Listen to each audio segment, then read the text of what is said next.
Good evening, everybody. It is about 6:21 in the evening on Monday, July 15, 2019. Monday is over. I'm so glad Monday is over. I hope you are as well. A couple of updates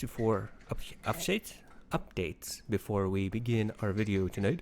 Number one, my Allo audio headphone is still stuck in customs at U.S. Customs in, I don't know, East Coast somewhere. And Allo can't do anything about it because it's U.S. Customs and the United States government. It's on vacation. It's been on vacation for a couple of years, if you know what I mean. Number two, I finally ordered the Cord Mojo. And once again, Charlie is in the background and he's making noise again. Always when I do recordings, I don't get it. What is going on with this dog? It's like a photo bomb. Instead of a photo, it's a sound bomb. That's what Charlie does. Anyway, I finally ordered a Cord Mojo. I've pulled the trigger. I was not going to find a better price for it anywhere. I got it on eBay for about $170 or so, $150 to $170 less than the MSRP, and easily $100 less than what everybody else was selling on eBay. So I got the lowest one. I'm very happy about that. That'll come in hopefully tomorrow. It's reportedly in brand new condition. We shall see. Tonight, I have the Neumann NDH20s on my head. I haven't worn these in a while, but it's nice to put them back on. Connected to the iFi Pro iCan, which is itself connected to the matching DAC, the iFi Pro iDSD. I just got the iCan, and I'm testing it out with the iDSD, and so far, so good. Let's get to the video today. Today, we're talking about part 3 of our Amp DAC guide. Amp DAC guide, part 3, $500 and the magic of hype. Now, why this background? Do you like this background? It's because when you get into the $500 range, you are susceptible to get lost in outer space. You might, in fact, find yourself floating around in a sea of possibilities and not know what to do. I hope that this guide, this part, is going to distill some of that amorphous information and overwhelming information at the same time. Make it a little bit easier so you actually have a tether to a space station so you can reel yourself back in, go back to the fundamentals, and start from scratch if you have to. By the way, great background, right? What are you told to expect in this price range between $250 and $500? Well, you're told better sound, better build, more features that you absolutely need, and better components. How much of that is actually true? Let's talk about it. This is generally what you get. Build is not so much a factor. You know why? Because we went over this in the last video. Sub $250 products tend to have fairly excellent build quality. Machined aluminum, metal of some sort, rounded edges, sharp edges. I mean, Theo is a great example of a manufacturer that has perfected making cheap products but with very good build quality. Same thing with Knob Sound and their Little Bear product, and really a lot of Knob Sound's products are machined and metal and look robust. So I'm not quite sure that build is as big a factor anymore. Sound is subjective. Whenever we talk about sound, whenever we say this sounds better than that, it's always subjective. It sounds better to us or sounds worse to us. There are some objective things we can talk about, whether there's hissing in an amplifier, whether a DAC sounds like it's lean, meaning it doesn't provide bass impact, or it's very sparkly at the top end, meaning it provides a lot of energy in the higher frequency, or a headphone, it's too tight. Those are objective factors that we can talk about, but sound, not so much. More features doesn't necessarily mean it's better, because if you're never going to use those additional features, what's the point? Paying more for a product that has some features that you will never learn to use or never want to use is just wasted money. There has to be more behind it, more behind the decision to buy a more expensive product than just additional features. Finally, better components usually means newer components. Doesn't necessarily mean better.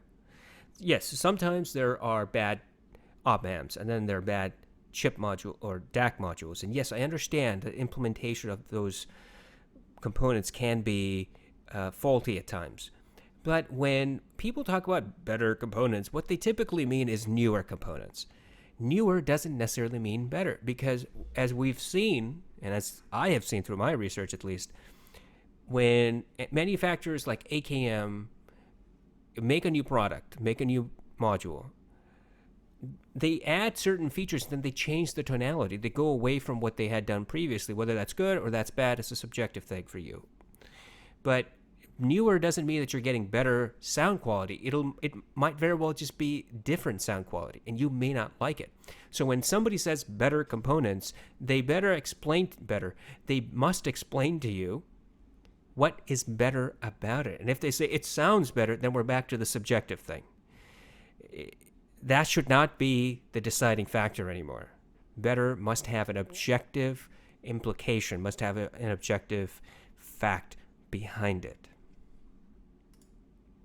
What do you typically get for portable amps under $500? Well, there's a KN C5, the Pioneer 700, the ATH or the Audio-Technica PHA 100, the Sony PHA 1A, and the Oppo H2, which I had to put on here because there's so much hype behind it.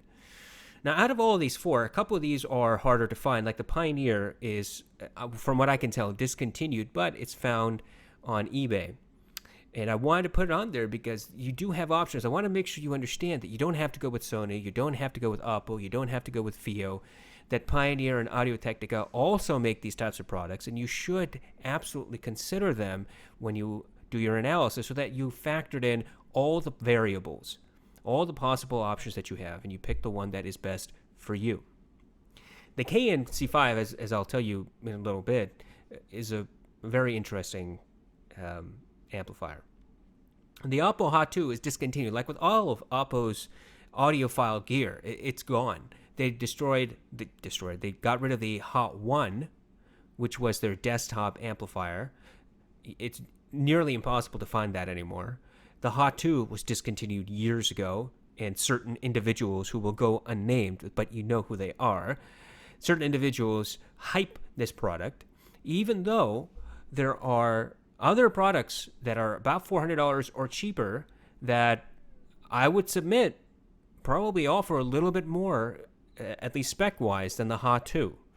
And at $400, the Hot 2 might be a tough pill to swallow. What do you usually get with these portable amps? For the most part, they can usually drive 300 ohm headphones, and some of these can drive 600 ohm headphones. So if you have really hard to drive monitoring studio headphones, and you want to listen to some sort of music, high quality music on the go, some of these amplifiers might actually fit the bill. Battery life is between 6 hours and 12 hours. I'm going to put down 6 hours because that's the low end, and the 12 hours seems to be the high end. The truth is always somewhere in between. I would submit that based upon my research, the average is going to be about 8 to 10 hours. Clearly, when a manufacturer puts down a maximum battery life, you should take a few hours off of it because you don't know how that was tested. You don't know how they performed the battery life test in order to get you that number. Balanced input is sometimes available. Now remember, having a balanced input on a portable is only so helpful. In order to enjoy the full benefits of balanced, which is cleaner sound, less noisy, is having a balanced source as well. But these portables do not have a balanced source input. They only have a balanced output. So what does that mean? You get better power output, so greater power output, and sometimes noticeably more power output. Whether or not it's better sound than through the single-ended, that's up for debate. I would say that for the most part, in my experience, I don't hear a sound difference between the single-ended and the balanced on a portable, but I do hear the power difference between the two. And a lot of these portables don't really have a whole lot of power behind them, except for the KN. The C5 is powerful. It's got 800 milliwatts at 32 ohms. That's a lot for a portable. And if you are interested in something that has a lot of power but it's good for the go, check out the C5. it might be of some interest to you, though I must admit it doesn't have bells and whistles. It's just an amplifier. But if you want something that's powerful and you're just looking for an amplifier, the C5 may be worth consideration. What about portable Dacs? Just like with the last video, there's no such thing. There's no portable DAC standalone. If you want a DAC that's portable, you got to move up to the combo. So let's talk about combos. What are typical combos that you can get under $500? Well, these three manufacturers, iFi, Chord, and FiiO, have pretty much all the marketing when you search for them. iFi has a lot of products out there, a lot of portable options for you. The XDSD, the XCAN, the micro IDSD, non-black label, by the way. The XDSD does have a headphone output. It has additional connection options than the compared to the XCAN. It's got filter options. The XCAN sounds good. It's more powerful than the XDSD, at least on paper, but it doesn't have the additional features of the XDSD. The micro IDSD, non-black label, it's the granddaddy of these three, essentially. The black label is the Mac granddaddy of all of them, but as we'll come to find out in a few moments, the IDSD non-black label is not necessarily what you would say is a portable. It's big, it's clunky, you can't put it in your pocket, and even though it has a battery, it is instead more of a desktop experience because of all the various options that it has. It's much more suited for desktop use. I would be remiss if I didn't talk about Chord Mojo because there's so many individuals who hype the Chord, whether it's good hype or it's bad hype, I don't know. I will find out soon enough. And then there's the FiiO Q5, which is, in my opinion, a kind of a jack of all trades, and at $300 is an interesting proposition. What do you get with portable combos? Well, some are not exactly portable, like the IDSD micro non-black label.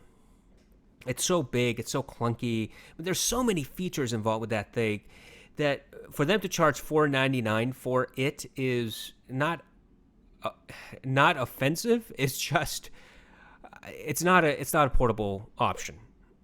But if you want all those features, if you really need all the features, then the iFi IDSD micro is really the only one in the market that I could find that is capable of producing or providing as many options as it does. Same thing with the black label, which is $100 more. A lot of times, the options in the portable combo are hidden behind color code. So, for example, the iFi XCAN or the XDSD, there's a screen on the front. You might think, well, that's an LED or an LCD screen or an OLED screen. No, it is not. It is simply a plastic screen that has the iFi logo behind it and colors shine through. You have to remember on the color, based on the color, what the unit is actually doing, what the connection type is, what the DSD output is. If that's the only item you have, if you only have the XCAN or if you only have the IDSD, it won't be an issue because you'll learn it quickly enough. But if you don't, you use other products and you go back to one of these other iFis, you may forget, and you'll have to learn it again. Same thing with the Q5. It has colors that you got to memorize. Some of these have Bluetooth. What type of Bluetooth, you may ask? You mean to say that I can connect my Bluetooth headphones? No. It has the option to connect Bluetooth to your source, so your phone. That is beneficial in two ways. Number one, you can leave your phone on your desk and do whatever you want. Or you can connect it to your PC. If it has all your files, all your high-res files, then just play it off of that, connect it via Bluetooth. And number two, you still get the full benefit of having all that power from the amplifier section. And that's really why you have a portable, is so that you can connect it to your headphone and use it. Otherwise, no, some people might say, well, I want to be able to use it with my Bluetooth headphones. Why don't they have that option? Well, it's not really an audiophile option, now is it? Think about it. You get a portable combo for the specific purpose of being able to drive your headphones louder or with better sound quality with the DAC. Streaming it over Bluetooth, it does in fact cut out the amp portion. You're not getting the amplification anymore. You're only getting whatever amplification comes from your headphone. And so you might as well just have a Bluetooth connection to your phone instead of having your phone connected to the portable combo and then from there having it connected via Bluetooth to your headphone. That makes no sense. So that is why manufacturers don't include that. And if it's an option one day and somebody says, yeah, we're definitely going to put it in our product, so be it. It's just not really an audiophile benefit, in my opinion. DSD support is usually available in a lot of these products. Larger, more expensive units may be overkill for portable use. That's the iFi that I'm talking about. Let's give you an example. I'll give you a couple examples. Portable example, combo example 1. Let's say you want to go out and buy the Q5, or you're interested in the Q5. What do you get? Well, you get Bluetooth from your source, remember? Color-coded function, so that's one downer. It's modular, but it's not particularly powerful. So I did a video amongst portable amplifiers some time ago. And my conclusion in that video is that I like the Q5 a lot, but it doesn't get my headphones loud enough for my extreme preference, right? So there are days that I really want to listen to loud music. The Q5 simply won't provide that. But it's modular, meaning FIO has created the Q5 in a way that you can take off the back or the bottom using a couple of screws, and you can get another module that they sell, and you insert that module, put back the screws, and you can get higher power output with that newer module.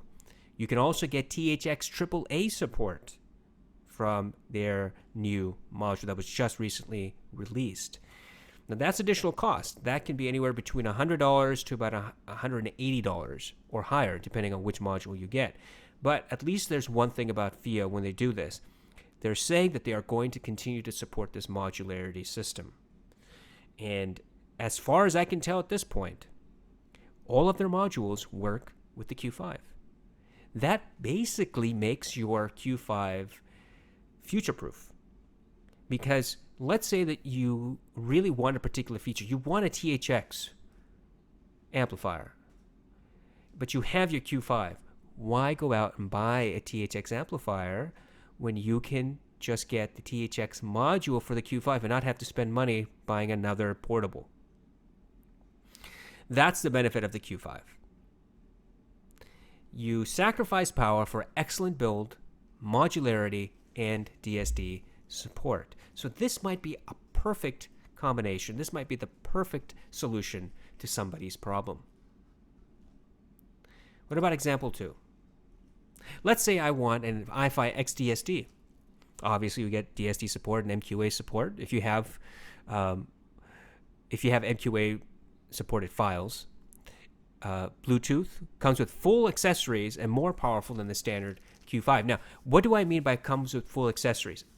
There are some manufacturers that when they sell you their portable do not give you the accessories with it. That's an extra cost. But iFi, with every one of their products, and I have 4 or 5 of their products now, every time I open a box, there's accessories in there that I will never use. But it's nice for them to give it. They give you an RCA cable, they give you a USB cable, they give you plugs of all sorts.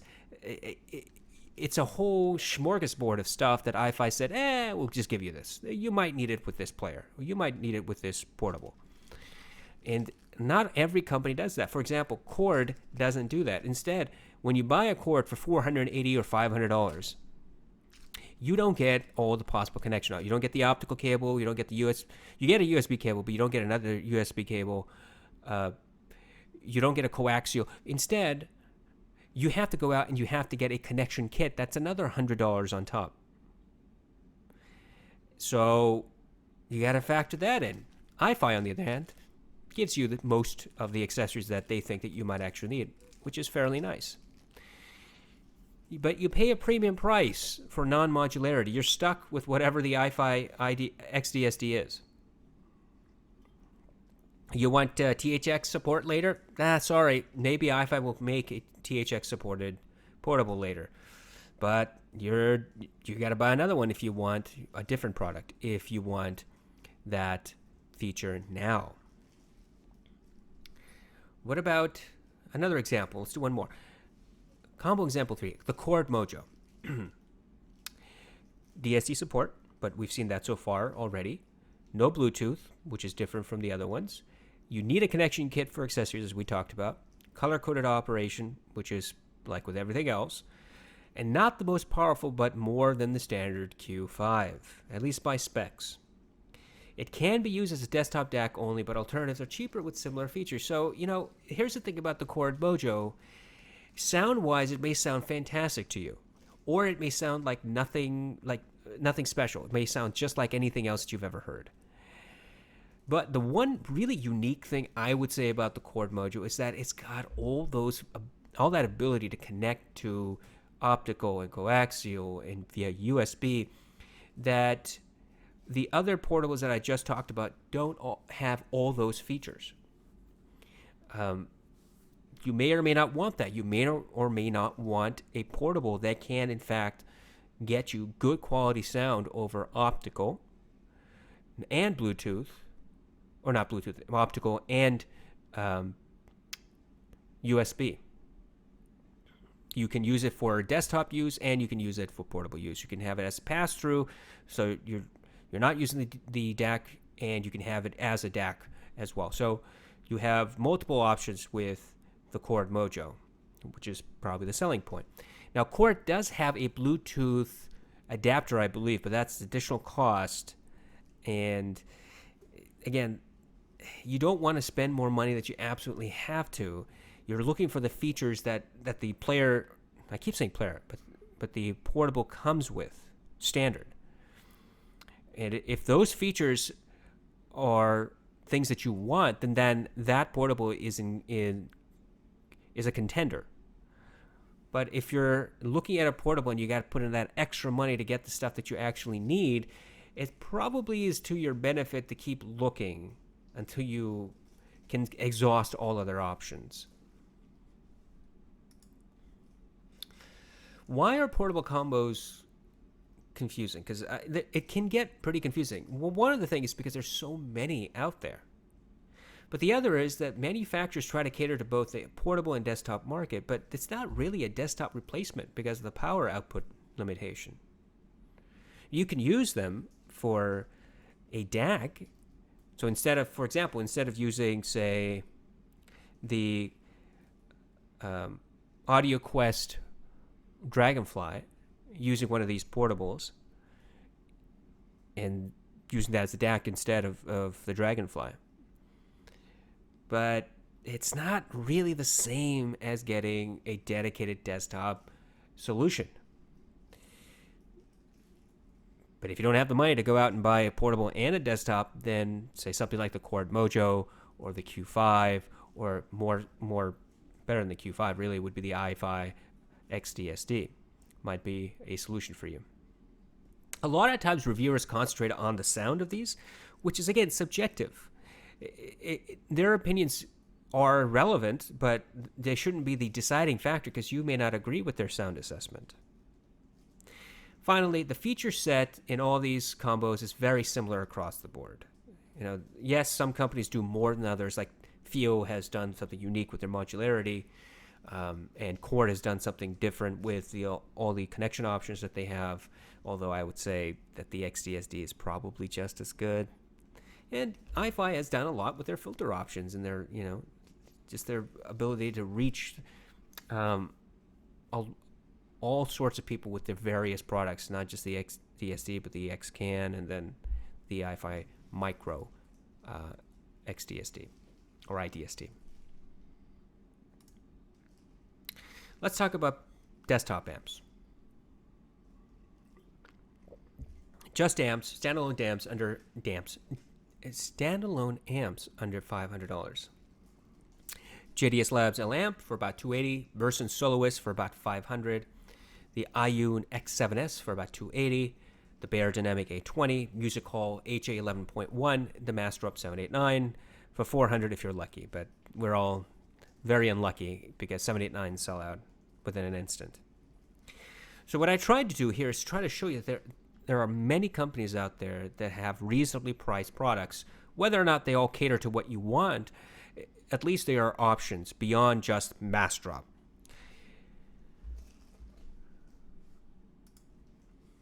What do you generally get with desktop amplifiers? Power. It's usually the case you get at least 1 watt at 32 ohms. That's the typical signature. That's a typical power output. If you find an amplifier, a desktop amplifier that is less than 1 watt, then I would be pretty hesitant, because if their max at 32 ohms, which is a standard headphone, is say 500 milliwatts, then why are you buying it? It doesn't make any sense to buy a desktop amplifier that simply doesn't have the power output. Some have balanced output, but not balanced input, which is a problem.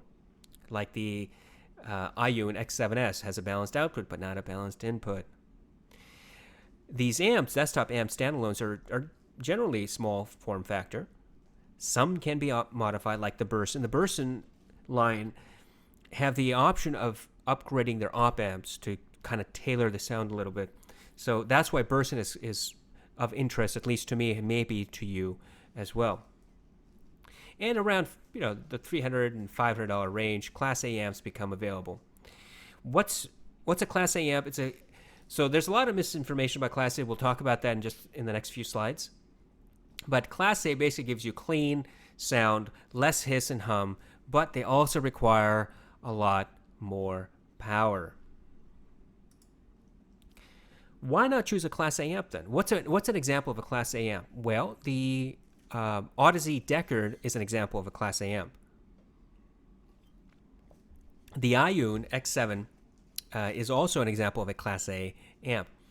There's a misunderstanding sometimes when people say that Class A gives you all the power. Okay, so you have to understand, you don't get the max volume all the time. That's not what they mean. What they mean is that the amplifier is drawing maximum voltage, maximum power at all times. It's always at peak. It's always running at peak performance. There's low distortion because of the way that the Class A architecture is built. And it's linear output, meaning no dips, no peaks. What do I mean by that? What's a more concrete example? Well, let's see. In a Class A, you could have the following, just by a hypothetical. 1 watt at 32 ohms, 800 milliwatts at 150, 500 milliwatts at 300, 300 milliwatts at 600 ohms. This is a linear decrease with the linear increase of resistance of the headphone, okay? In contrast, a non-Class A amplifier may not be consistent, will not be consistent. There's not a may, it usually won't be. Let's say with a Class A, you have 1 watt at 16 ohms, and then it just drops to 500 milliwatts at 32 ohms, and it comes back up to 600 milliwatts at 150 ohms, then comes back down to 400 milliwatts at 300 ohms, and then 200 milliwatts at 600 ohms. You see how there's no linear progression or degression? Because of the architecture of non-Class A amplifiers, they reach their peak performance at some portion, and it varies per amplifier, per architecture, the way that manufacturers have implemented it. So you're not getting maximum, optimum power usage. That power usage kicks in at a certain point with these amplifiers, the non-Class A. That's why you see the dips and dives and peaks. Class A amplifiers are designed less efficiently because they're constantly drawing power.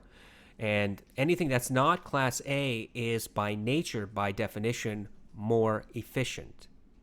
And so when things become more power efficient, that means that they draw less power early on, and then as you increase the power requirement per the resistance, they become less efficient, and then they start giving you the max load, essentially. I mean, this is all very general. I'm not an electrician. I can't tell you the ins and outs of all of this, but this is how I understand it. That's the biggest difference between Class A and non-Class A, which is linear progression and degression. Do you need a Class A? Well, no. No, you don't need a Class A.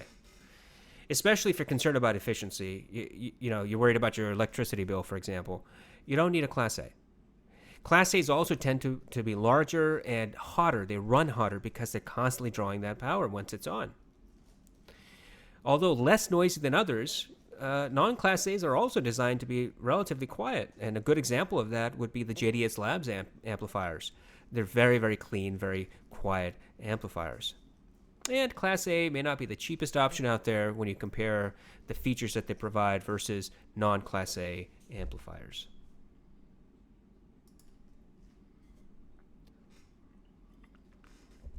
Let's talk about desktop. Typical desktop Dacs under $500. Well, there's the JDS Labs LDAC, the Cambridge Audio DAC Magic Plus, the Sabage D5, the Ayun X1S, and the Schiit Bifrost. Now, of all of these, some of these do have headphone output, but they are DACs first, headphone amplifiers second. So that's why I'm not putting them in a combo, because there really are more DAC situated. We already talked about the DAC Magic, the original, the smaller DAC Magic in the last video. The Plus has balanced output, and it also has a headphone output, in case you were interested in getting that. The Sabage D5 also is similar. It's got headphone output. Ayun X1S, just a DAC. Schiit Bifrost, just a DAC. Same thing with the JDS Labs. So what do you get with desktop DACs? Well, many come with the headphone output, like I said, but they're not particularly good. They're not particularly powerful. Some have balanced output to balanced amps, which is good, like the Ayun, as I spoke of, or the Cambridge Audio. They're usually clean. They have very low distortion. But, and here's the thing, RCA is a standard connection option on the back every time that I've seen, because amplifiers will always have RCA connection. That is the standard. It has been so for who knows how long, and that is never going away. The only other option of connection that you may consider is XLR. So if you are thinking about how many connections should I have, RCA definitely, obviously that's going to happen. And then balanced XLR if that's something you're interested in. Although, there are some additional options. You can get optical, but that's input more than output. But it's theoretically possible, but I don't know why you would want to do it, do optical output. Somebody can correct me, because, like I said, I'm not particularly knowledgeable about why somebody would want optical output. What do you look for desktop DACs? Well, like we talked about, connections. What type of connections do you need? RCA, XLR, optical, coaxial. THD, total harmonic distortion, less than 0.0 whatever, is very quiet. Now, when you're jostling and you between products, one says it's 0.0001. That's a little too low. I don't think that's possible. No, that is possible. 0.001 and 0.0001. You're not going to hear the difference.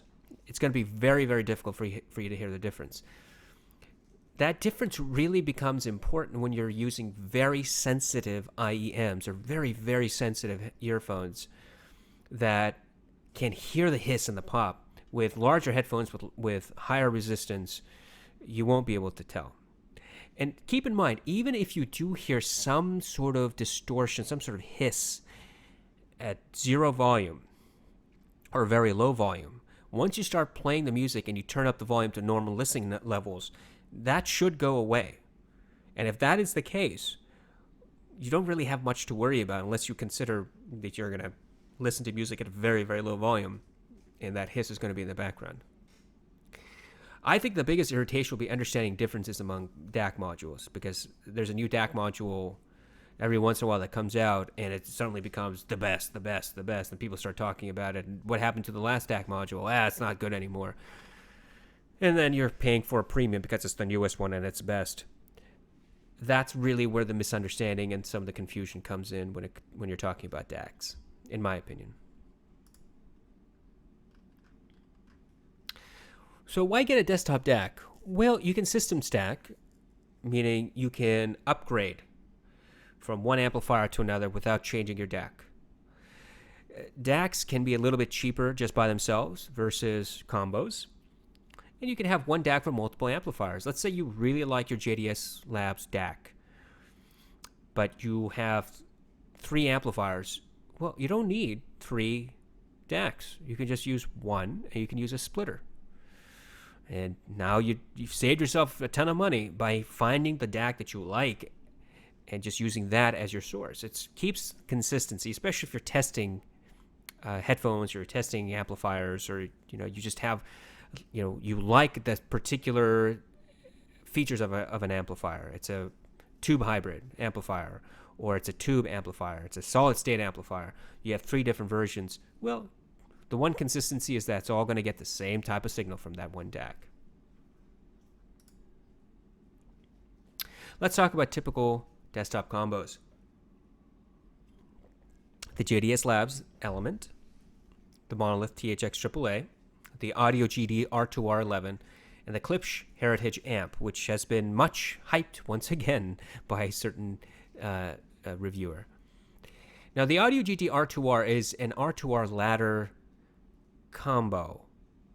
What is an R2R ladder? Look, I can't begin to explain it. I've read into R2R ladders several times, and I have yet to find a reasonable explanation. I think the most understandable explanation I've received so far, surprisingly, has been on Massdrop.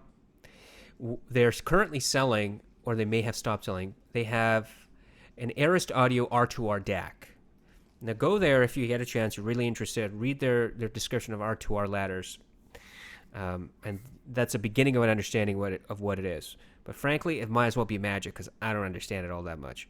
What I can say is that there are plenty of people out there that say there's no difference. Delta Sigma is much better, and R2R R2R is not that good, or R2R doesn't really give you an improvement. There's no real sound. Look, it's all opinion. But just so you understand, there are variations, there are gradations amongst all of this. DACs, amplifiers, there's R2R, there's Delta Sigma, there's Bifrost, and whatever. Just multi-bit, it's the whole universe of possibilities without particularly good explanation of what all those things do. The Monolith we've already talked about, the Element we've already talked about. Both are excellent in their own rights. Why would you get a combo? Well, combos overall might be cheaper if you don't intend to upgrade, right? Instead of getting a really expensive DAC and a really expensive amplifier that has features that you don't really need, it's cheaper to get a combo. And if you're going to be happy with the combo and don't intend to really get into the hobby of buying, then the combo is a good solution. It's smaller, it's got the features that you need and nothing you don't, and it's cheaper. Combos have clean, quiet sound, as we said. The JDS Labs Element, the Element, is a perfect example of this. For $350, in my opinion, you get a fantastic combo. Clean, transparent, articulate. It gave the THX AAA from Monolith a run for its money, essentially, in my opinion. And that there are fewer failure points. So, for example, when you have a stack, you have a DAC and you have an amplifier, then you have multiple components in different devices that could fail.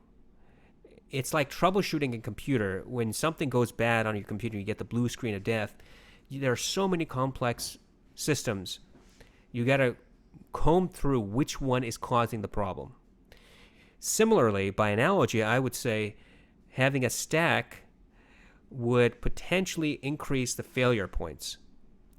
And if a DAC goes bad, or there's some slight issue with the DAC, there's a connection problem with the DAC, you got to figure that out first.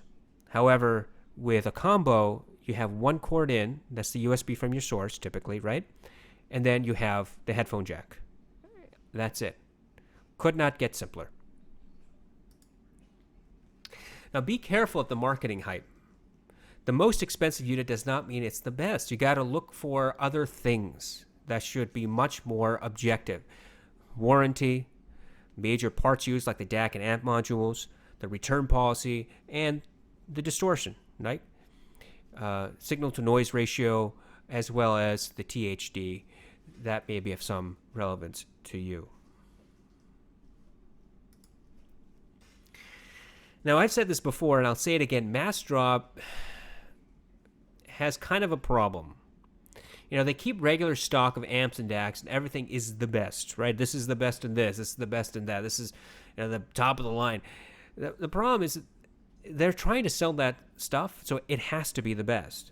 But it gets confusing because you don't know which one is actually right for you. Now, Bastrop is a decent place to find cheaper options, but I wouldn't make a personal, buying decision based upon Mastrop's marketing. Go to forums, read the reviews, go to websites, read the reviews, go to YouTube. Maybe there's something good on there that might be helpful for you. But Mastrop, even though they give you typically better prices than you would get otherwise, and yes, some of their audiophile gear is good for the price that they give you, it may not be the best. And you may find better options out there, cleaner, more powerful options for a little bit more money if you shop around. But which combo? Which combo do I buy? Can you just tell me which combo? Yes, I can. If you wanted me to tell you my personal opinion, which combo is excellent, I would say the JDS Labs Element. It's clean, decently powerful, got good price, build quality is great, it's got a great warranty, and it's made in the USA, robust, it's made of metal. Look, it's simple, it does its job, and it doesn't get in the way of enjoying your music. A comparison between the Element and the THX resulted in no significant differences. Now, if you haven't seen that comparison, go and watch that video. But in my opinion, I think the JDS Labs held its ground when compared to a fully balanced THX certified desktop combo. But there are alternatives to the JDS Labs. There should be an alternative to everything. And when you're looking for alternatives, my suggestion would be that you consider the following. Amongst all the other factors, that it has at least 1 watt of power at 32 ohms, because you want a powerful amplifier. It's the whole point of having a desktop amplifier. That the driver that is required for the amplifier, the DAC, that is required for the DAC is compatible with your OS. Make sure it's up-to-date. Do a little bit of research. Make sure that that driver is compatible, but more to the point, that it's stable. And if there are updates that are required, that they are regularly posted on the manufacturer's website. 1/4 inch or 3.5 millimeter. My position is it should be 1/4 inch, but that's a personal preference because I think 1/4 inch is more durable. And, maybe you want to think about the DAC module inside that combo if you are concerned about the sound signature of a DAC. All right. So 43-ish minutes. That wasn't so bad. Kind of hopefully distilled a lot of this information, made it a little bit more understandable. Hopefully, that's the goal. I'm hungry now. It's 7 o'clock. I need to make dinner and eat and kind of do my whole stuff and get into bed. But hopefully, this has been of some benefit. If you have any comments, suggestions, questions, as always, please leave them down below. I do my best to answer all comments, and I do my very best to be as helpful as I possibly can. Next time. What are we going to do next time? Well, coming up, we're going to do part 4, the $750 to $1,100 range. Now, I was going to do a $750 version itself, but it turns out that it makes a lot more sense if I do $750 to $1,100, because then we get to talk about more options and the differences among those options. And as we get to higher price range now, between $750 and $1,100, you will get to see that what you pay for is feature, like more features. And whether you really need those features is the question. And where the meaty spot, the right spot, might be for you. In all these guides that we have, all these parts, where's the one that you should concentrate on? Well, we'll find out. in the conclusion after the 750 to 1100. Thank you so much. Have a wonderful night. I hope you all have a wonderful Monday evening. Have a wonderful Tuesday and a great rest of your work week. I will talk to you soon. Take care.